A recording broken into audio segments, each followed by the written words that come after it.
Welcome to this explainer. We're jumping right in today because we are setting the stage to dissect the strategies of an absolute financial legend. We're talking about a guy who didn't just casually dabble in emerging markets. He literally wrote the playbook on how to invest in them.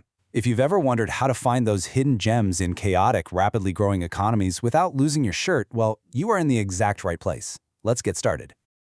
Okay, let's dive into this. $50 billion. That's billion with a B. When Mark Mobius first teamed up with Sir John Templeton back in 1987 to lead the Templeton Emerging Markets Group, he started with $100 million in assets. Fast forward, and he astonishingly grew that to over $50 billion. And the kicker? He didn't do it by playing it safe in cozy, developed economies.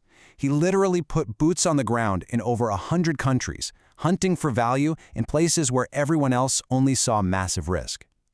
Joseph Bernhard, Mark Mobius, was a true pioneer of global investing. He sadly just passed away in April 2026 at the age of 89. And you know, his background is actually fascinating. He studied fine arts and communications first, then pivoted, got a PhD in economics from MIT, and even did postdoc work in Kyoto. Digging into his life's work, it isn't just a history lesson. It is a highly practical, crucial roadmap for finding safe harbors in today's wild, unpredictable markets. Here's the agenda for today's explainer. We'll kick things off with the pioneer himself, break down his famous Felt framework, and hit his 5 core principles. Then we'll shift gears into navigating volatility, his massive India strategy for 2026, and wrap up with how you can start thinking like Mobius. Section 1. The Emerging Markets Pioneer. To really grasp the strategy, you've got to understand the man and his worldview. Mobius was famous for being this incredibly humble gentleman. But make no mistake, underneath that, he had a fierce, relentless contrarian streak.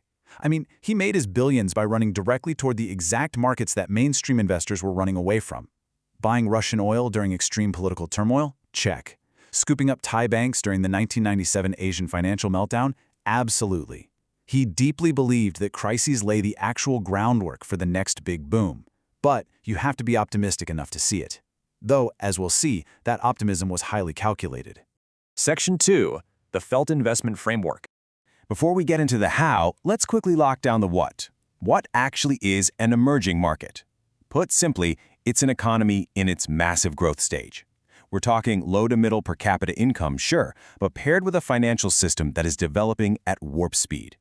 These are countries experiencing crazy urbanization, booming consumer demand, and rapid tech leaps. Essentially, they offer the kind of explosive growth that developed markets just don't see anymore.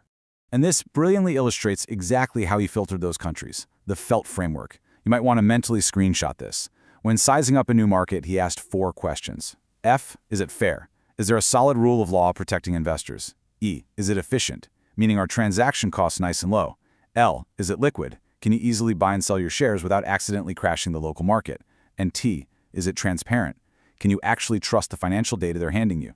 If a country was improving its Felt score, like South Korea did in the 90s, or India is doing today, that was the green light for Mobius. Section 3. 5 Core Investing Principles. So, once he picked a country using Felt, how did he actually pick the stocks? He leaned on 5 core actionable rules. 1. A strict long-term focus. He completely tuned out short-term noise to ride those massive demographic waves. 2. Deep research, and I mean deep. He wasn't just sitting in an office reading PDFs. He was out visiting factories in Vietnam and oil fields in Nigeria. 3. That contrarian approach we talked about, buying the panic. 4. Ironclad financial discipline. He demanded companies with high return on equity and low debt. In emerging markets, high debt is a death sentence during a crisis. And 5. He cared about ESG factors long before it was a buzzword, simply because companies with good governance are way better equipped to survive future regulations. So the crucial point is the stark contrast right here. Look at the average mainstream investor. They let fear and greed run the show. The second there's a political hiccup or a currency dip, they panic and follow the crowd for the exits. But a Mobius investor, they look at that irrational panic as a strategic tool. While everyone else is selling off blindly, the Mobius investor is quietly stepping in, scooping up fundamentally strong, low-debt companies at an absolute steal. Section 4. Navigating Volatility and Crises. Now, you might be wondering how all this applies to today's chaotic, highly disjointed markets. It brings up a huge question we hear all the time right now. Are alternative assets like gold and Bitcoin actually better during a crisis? Mobius had some very specific thoughts on why capital suddenly rushes into these assets when inflation bites and central banks crank up interest rates.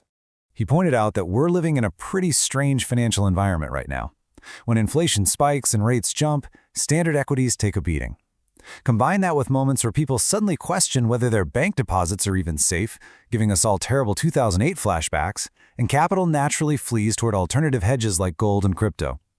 Now, to be clear, he didn't view these as superior long-term wealth builders compared to rock-solid emerging market stocks, but he absolutely recognized their vital role as a parachute. They are portfolio safeguards when the system feels like it's breaking down. Section 5. The bull case for India. Now, what's really interesting about this slide is how he applied his philosophy to India for 2026. Look at this massive 30% bet strictly on the Indian market. That is huge conviction. But don't miss that 20% sitting in cash reserves. That's classic Mobius. He embraces market volatility, but he respects it. That cash is dry powder. It allowed him to sit back, wait for a sudden market panic, and deploy capital aggressively when those deep discounts appeared. So why India? Why make such a heavy bet there instead of, say, China? Well, Mobius was projecting solid double-digit returns, around 12 to 15% for India in 2026. He preferred India because of their jaw-dropping growth numbers, a massive demographic advantage, and serious structural reforms that are finally slashing domestic bureaucracy. On top of that, he saw India as the #1 winner of global supply chains systematically moving away from China. Zooming in on the micro level, these are the exact Indian sectors he was targeting. He loved technology adoption, meaning old-school businesses finally using tech to become hyper-efficient. He was all over the retail transformation, driven by the boom in e-commerce. He was incredibly bullish on manufacturing, noting that Apple moving hardware production to India is really just the tip of the iceberg, and a really cool hidden gem, chip software development. International tech giants are heavily relying on Indian coding talent right now. Oh, and a quick side note. Despite loving the market, he strictly avoided India's crazy IPO scene.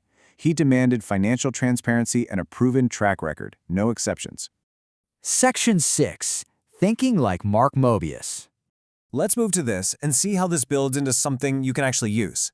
Looking at his timeline, from jumping into Templeton in '87, buying the blood in the streets during the '97 Asian financial crisis, all the way to his passing in 2026.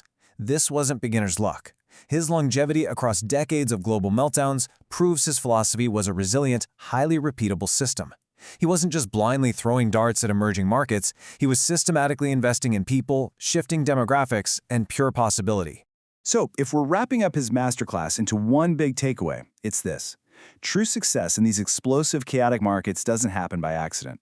It requires deep, roll-up-your-sleeves research. It demands the emotional discipline to buy when everyone else is completely losing their minds. And above all, it requires unwavering optimism. Don't let scary geopolitical headlines paralyze you. Remember, the world belongs to the optimists who do their homework. Which brings us to our final question for you. You've got the framework now. How will you apply this contrarian wisdom and the felt principles to your own financial journey? Are you going to panic and follow the crowd, or are you going to put in the research to find the hidden value? Thank you so much for joining me on this explainer today. Keep studying, stay optimistic, and I'll see you in the next one.